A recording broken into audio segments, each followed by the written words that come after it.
Queridos, para nossa edificação nessa noite, vamos ler a palavra do Senhor no livro do Apocalipse, no capítulo 3.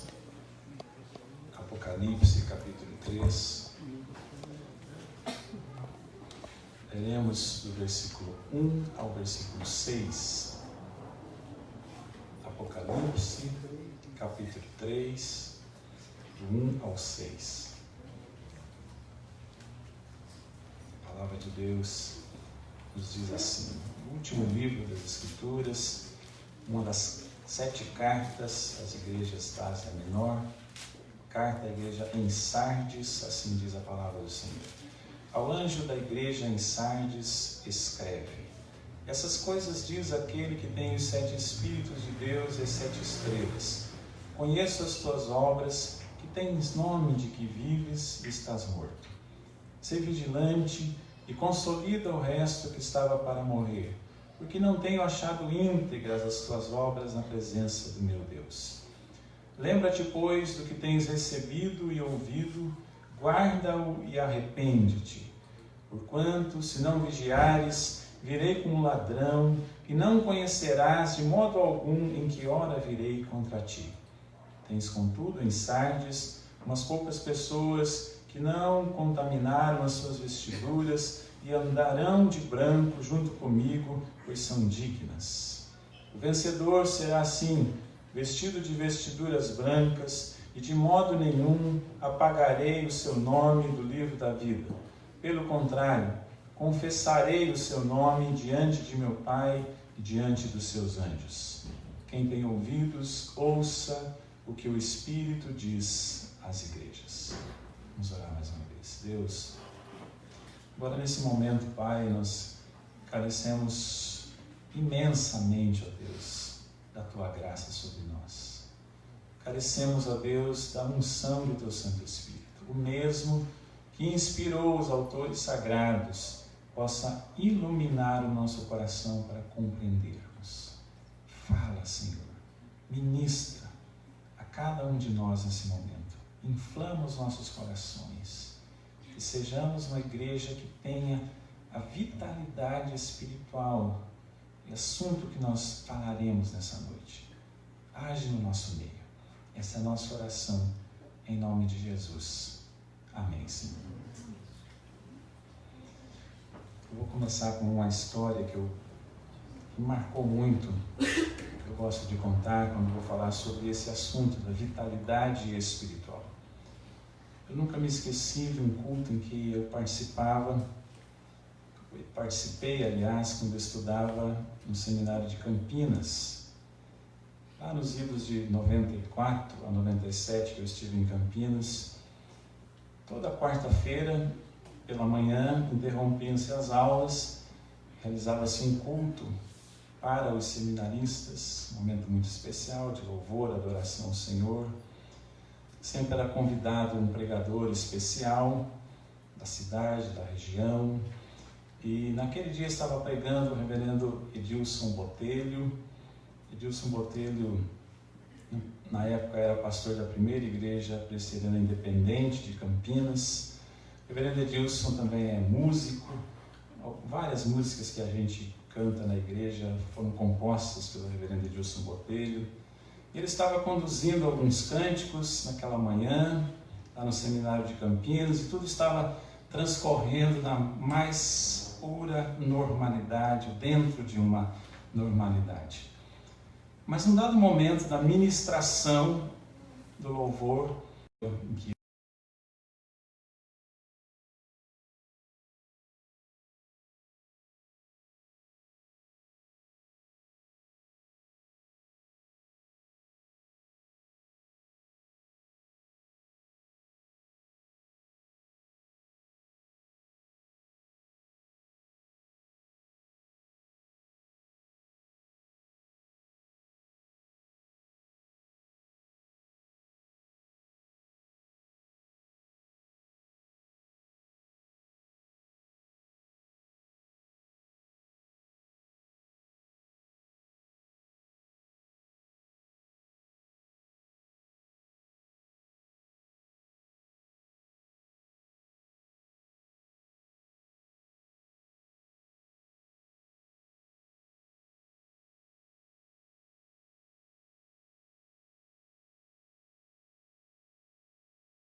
de agosto de 2018.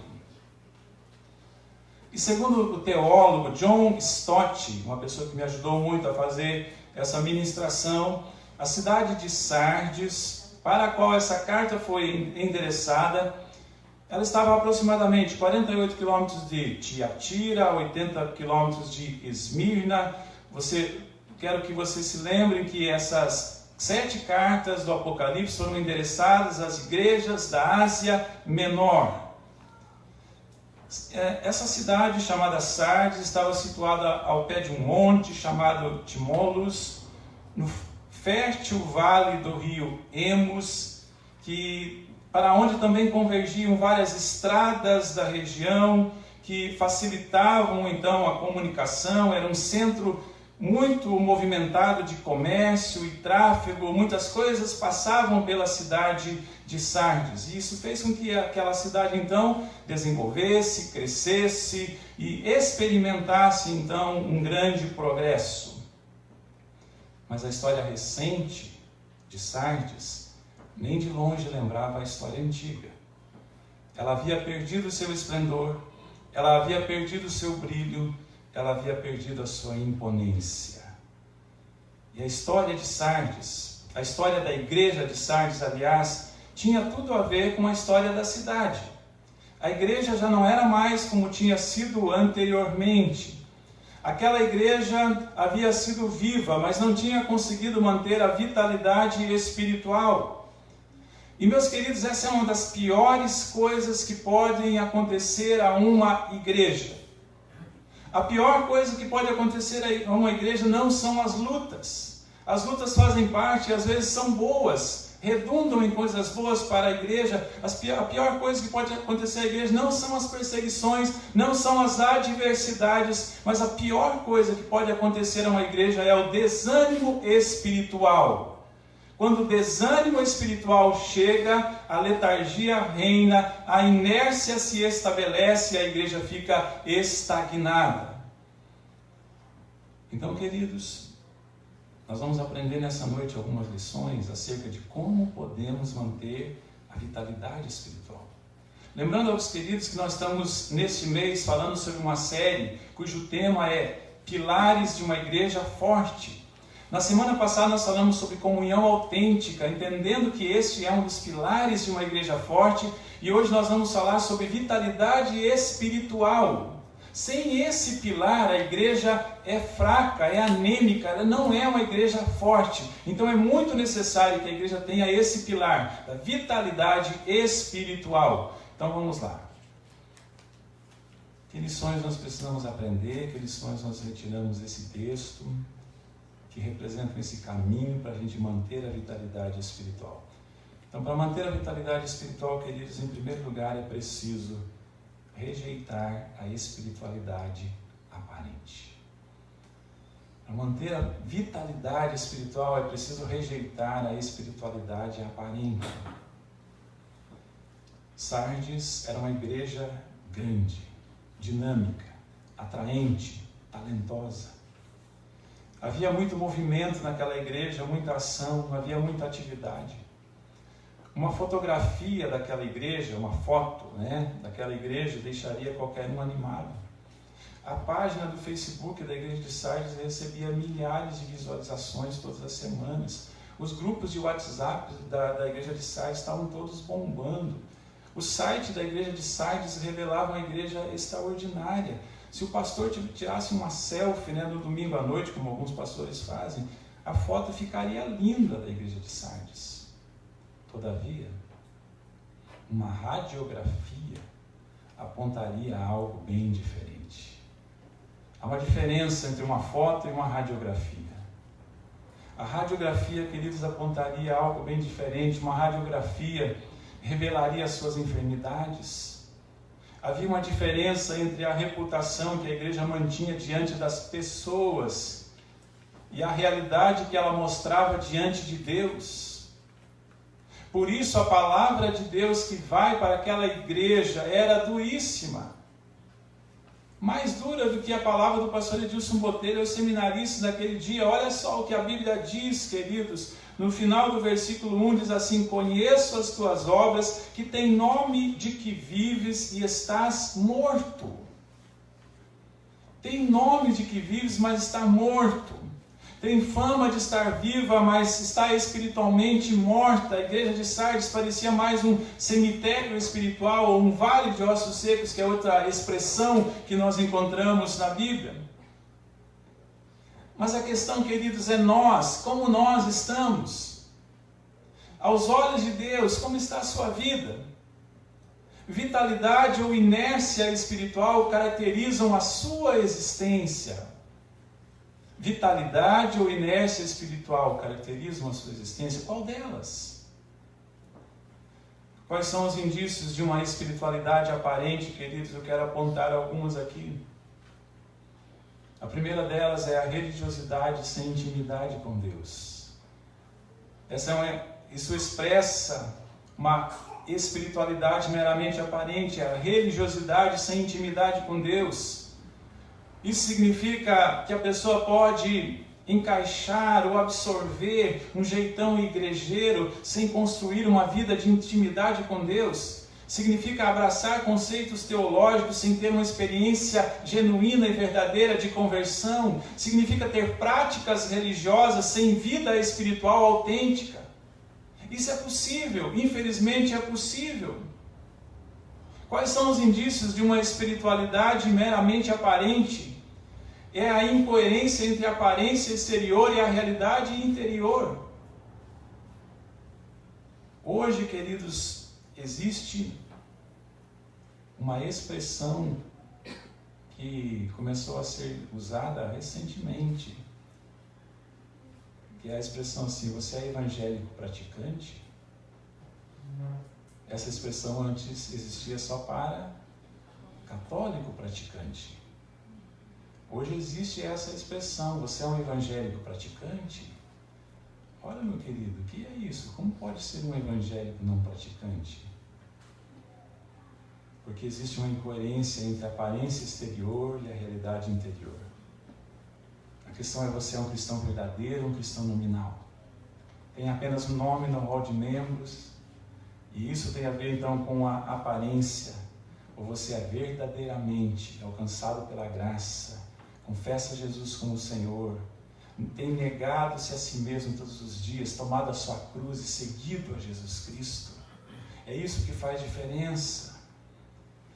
Um outro indício de uma espiritualidade aparente é o cumprimento dos deveres para Deus, sem o cultivo de uma devoção a Deus. Cumprimento dos deveres para com Deus, sem o cultivo da devoção. Um dos graves problemas, queridos, da igreja atual é o ativismo sem vida. Mas Deus não quer apenas gente que fique cumprindo tarefas para Ele. Deus quer gente que o ame, que o adore, que o ouça, que tenha prazer nele, que viva segundo a sua palavra. É isso que Deus quer de nós, queridos. Então, esta é a primeira coisa que nós gostaríamos de ressaltar nessa noite. Rejeitar a espiritualidade aparente é a primeira forma de nós mantermos a vitalidade espiritual. Mas uma segunda coisa que eu quero ministrar nessa noite: para nós mantermos essa vitalidade espiritual, é preciso, em segundo lugar, queridos, estar alerta aos sinais de morte. Estar alerta aos sinais de morte. Ouça o que a Bíblia diz no versículo 2. Ser o que, queridos? Ser vigilante. Ser vigilante é o que diz a Bíblia. E consolida o resto que estava para morrer, porque não tenho achado íntegras as tuas obras na presença do meu Deus. Então olha o que a Bíblia diz: ser vigilante. Seja vigilante, consolida o resto que estava para morrer. A igreja de Sardes, como eu disse, era esteticamente perfeita. Mas ao contrário do que as propagandas dizem, imagem não é tudo. Tem uma propaganda aí, há um tempo atrás, que dizia: imagem é tudo. Não, imagem não é tudo. Elas podem mentir, elas podem esconder, elas podem maquiar, elas podem ser editadas para esconder os defeitos. Então a igreja de Sardes estava assim, ela tinha nome de quem vivia, a sua fama era boa, Mas na realidade revelava que havia ali uma grande apatia espiritual. E talvez, meu querido, você conheça essa história. Talvez essa seja a sua história. Por isso que eu falei, como a cidade de Sardes já tinha sido uma cidade imponente, brilhante, extraordinária, mas isso tinha ficado para a história, tinha ficado para trás. A igreja também, da mesma forma, já tinha sido uma igreja brilhante, extraordinária, viva, dinâmica, mas não era mais. Por isso ela precisava de uma revitalização. E é sobre isso que nós estamos falando nesta igreja, na Igreja Presbiteriana na Trindade. Estamos falando sobre resgatar conceitos, estamos falando a voltar a ser o que já se foi um dia, estamos falando, queridos, de voltar a ter essa vitalidade, esse ânimo espiritual, porque é isso que vai fazer diferença, é a ação do Espírito Santo entre nós. Mas a igreja de Sardes apresentava sinais de morte. Muita coisa estava morrendo naquela igreja. Então eles são desafiados a consolidar algumas coisas antes que elas morressem. E eu vou dizer para vocês o que estava acontecendo naquela igreja. 3 coisas muito ruins. Primeiro, as pessoas não estavam sendo vigilantes contra o pecado. E isso destrói a igreja. Por isso que a igreja tinha sido e já não era mais. As pessoas não estavam sendo mais vigilantes contra o pecado. O problema, queridos, é que nos nossos dias, pecado é uma palavra que nem existe mais. Nos dicionários modernos, pecado é uma palavra que foi banida. Mas não para a igreja. Não para a igreja do Senhor Jesus. Para a igreja do Senhor Jesus, pecado continua sendo pecado. Para aqueles que creem na palavra de Deus, pecado continua sendo pecado. E para a igreja do Senhor Jesus Cristo, pecado continua sendo pecado e o único remédio é o arrependimento. Qual é o único remédio para o pecado? O arrependimento, queridos. Então, tolerância para com o pecado é um sinal de morte. Isso estava presente lá na igreja de Sardes. E a igreja, então, que continua tolerante para com o pecado, logo terá o seu atestado de óbito assinado. Foi isso que aconteceu na Europa. Berço da evangelização. Começou a chamar o pecado, começou a não chamar mais pecado de pecado. E as igrejas foram fechando. Uma segunda coisa que nós identificamos aqui, queridos, lá da igreja de Sardes, que era um problema que estava ocorrendo e que as pessoas não estavam mantendo a pureza. Muitos haviam se contaminado, as pessoas não estavam mais vivendo de uma maneira digna do Senhor Jesus Cristo. As pessoas estavam se misturando com o mundo e perdendo a essência. E a igreja, queridos, que não conserva a devida distância do mundanismo, acaba por perder a sua identidade por completo e também logo terá assinado o seu atestado de óbito.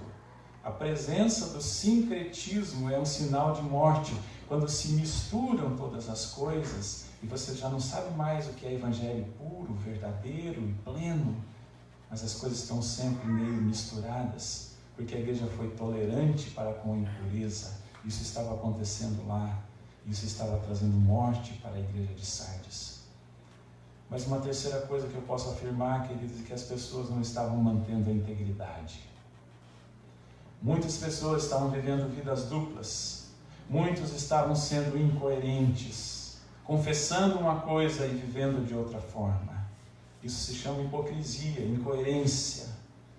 Mas eu pergunto nessa noite, ao olhar para a igreja Presbiteriana na Trindade, Deus encontrará pessoas íntegras. Porque a falta de integridade é um sinal de morte. A tolerância para com o pecado é um sinal de morte. O sincretismo, ou seja, a mistura que macula aquela pureza da igreja é um sinal de morte. Mas a falta de integridade das pessoas também é um sinal de morte. E falta de integridade, queridos, tem a ver com não ser inteiramente do Senhor. Porque integridade o significado de integridade é ser um. É não ser dividido. Então, não ser íntegro, queridos, não é só ser desonesto. também é. Mas não ser íntegro é quando você tem outros deuses na sua vida. Quando Deus não é o único na sua vida, isso não é ser íntegro.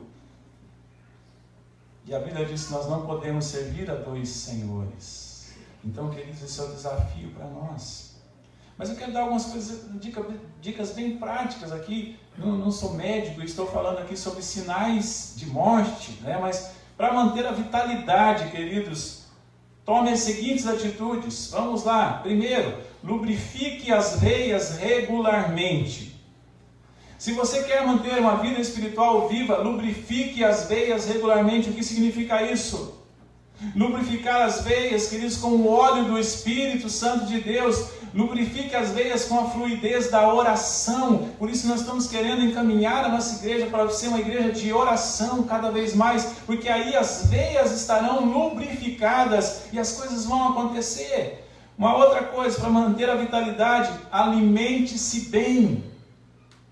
Não tem como você se manter vivo se você não se alimentar bem. Então, queridos, não estranhe que eu vou dizer, pare de comer porcaria, porque tem muito cristão se alimentando de porcaria. Hoje, com esse advento da internet, nós vemos assim muita facilidade das pessoas pegarem, olha, eu ouvi algo extraordinário, não sei aonde. Cuidado com aquilo que você está vendo, cuidado com aquilo que você está ouvindo, porque pode estar disfarçado de uma coisa boa, mas é o que Paulo chama de outro evangelho, que não é o evangelho verdadeiro. Então, queridos, pare de comer porcaria, ingira a Bíblia para alimentar-se bem. Eu diria assim para vocês, trilhem a Rota 66. O pastor está falando para você viajar para os Estados Unidos agora? O que é a Rota 66, queridos? A Rota 66 são 66 livros das Sagradas Escrituras.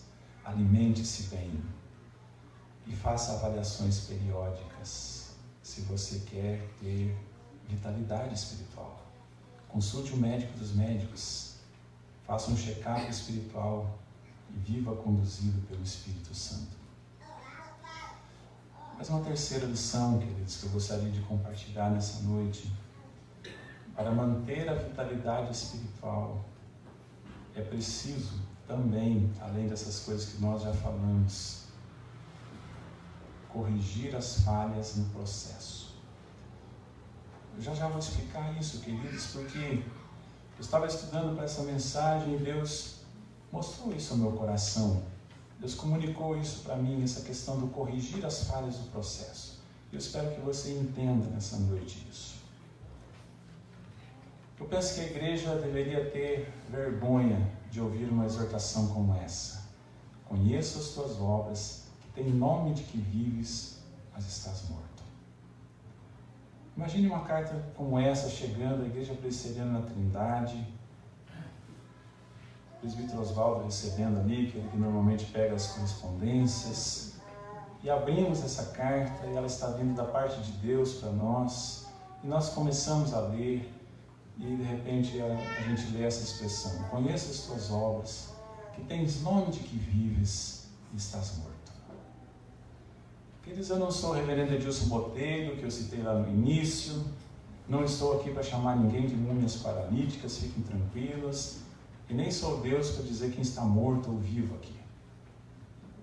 Mas o que eu quero dizer, em nome de Jesus, é que nós precisamos de um despertamento espiritual. Isso eu posso dizer. Nós precisamos reacender a nossa paixão por Deus, nosso amor por Deus.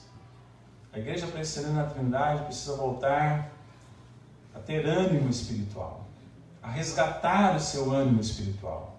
Experimentar a plenitude do Espírito Santo, se quebrantar na presença de Deus. Isso sim nós precisamos. Mas eu estou falando aqui, queridos, sobre corrigir as falhas do processo, e eu vou explicar para você que na minha visão é isso. Sabe qual a falha, queridos, que existe no processo de ser igreja? Olha só o que o versículo 3 está dizendo, quero que você vá até lá e acompanhe comigo. Lembra-te, pois, do que tens recebido e ouvido, guarda-o e arrepende-te. Vou repetir. Lembra-te, pois, do que tens recebido e ouvido, guarda-o e arrepende-te. Nós precisamos corrigir a falha do processo. E sabe qual é a falha do processo? A falha do processo, queridos, é que nós temos ouvido, mas não temos vivido de acordo com o que temos recebido e ouvido. Essa é a grande falha da igreja na atualidade. Para ficar mais claro, eu quero deixar isso bem claro, que você entenda bem. Nós somos como uma plateia que ouve uma brilhante palestra motivacional. Eu pergunto, quantos aqui já foram assim numa palestra motivacional e saíram nas nuvens? Não precisa levantar a mão, eu sei que vocês são tímidos, mas eu sei que muitos já foram. Alguns foram lá assim e anotaram um monte de coisa que ouviram lá. Nossa, uau, que legal! Saiu voando daquele lugar. Eu muitas vezes já fui nessas palestras, saí animado de lá. Nós saímos animados e desafiados. Mas no dia seguinte, nós estamos vivendo da mesma forma que nós vivíamos antes. Somos como crianças que levam uma bronca, e eu tenho 3 em casa, e 5 minutos depois estão cometendo os mesmos erros e vivendo da mesma forma. Essa é a falha do processo, queridos. A falha no processo de ser igreja é que os cristãos não estão vivendo segundo a vontade de Cristo. A falha no processo de ser igreja, queridos, é que nós não estamos vivendo de acordo com o que temos recebido, que é o que a palavra de Deus diz aqui. A falha no processo de ser igreja é que nós não temos praticado o que nós temos recebido.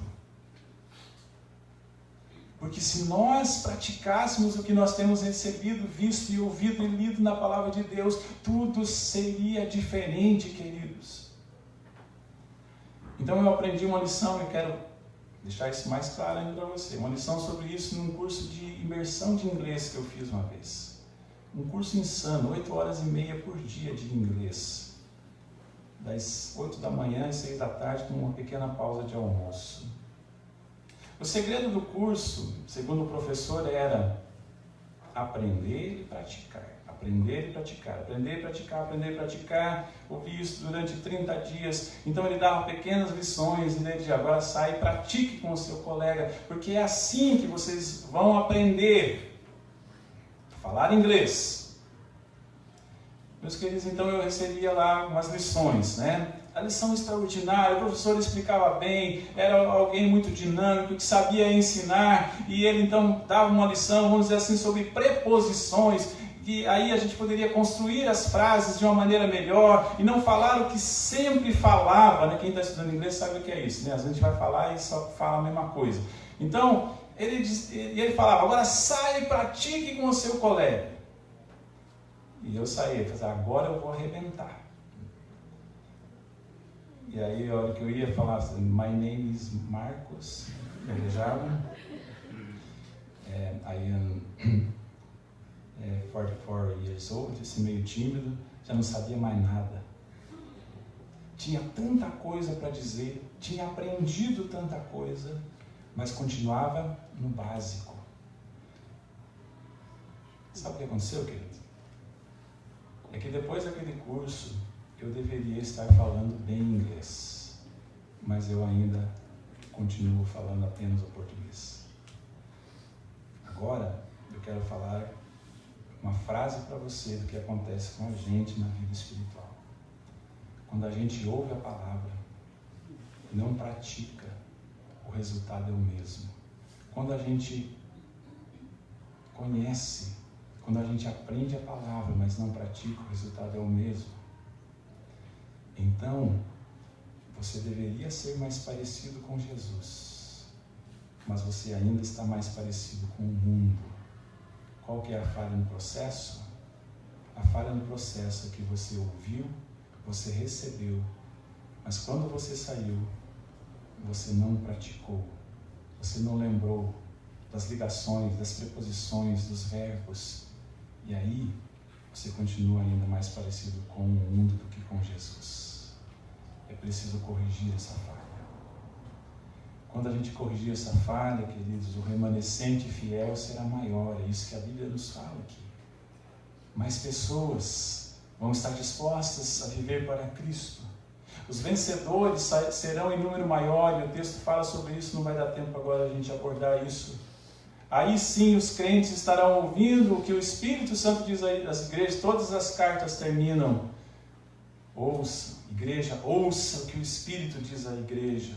Aí sim, a igreja não terá apenas o nome de que vive, mas estará verdadeiramente viva. Eu quero terminar, queridos, pegando aqui algumas pesquisas que eu fiz nessa semana e algumas outras frases que eu também pensei sobre contrapondo a igreja viva e a igreja morta.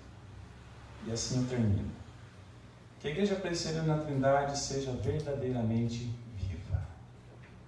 Igrejas vivas, preste atenção aí, querido. Igrejas vivas estão mudando constantemente. Mudando. Não mudando na teologia, na essência, mas mudando nas formas de alcançar o mundo atual. Igrejas mortas se recusam a mudar.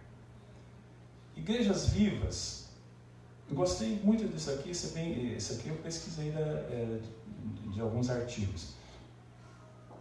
Não estou legislando em causa própria, mas olha só, igrejas vivas têm muitas crianças barulhentas. Não é uma apologia da Maria Helena, viu, gente? Fiquem tranquilos.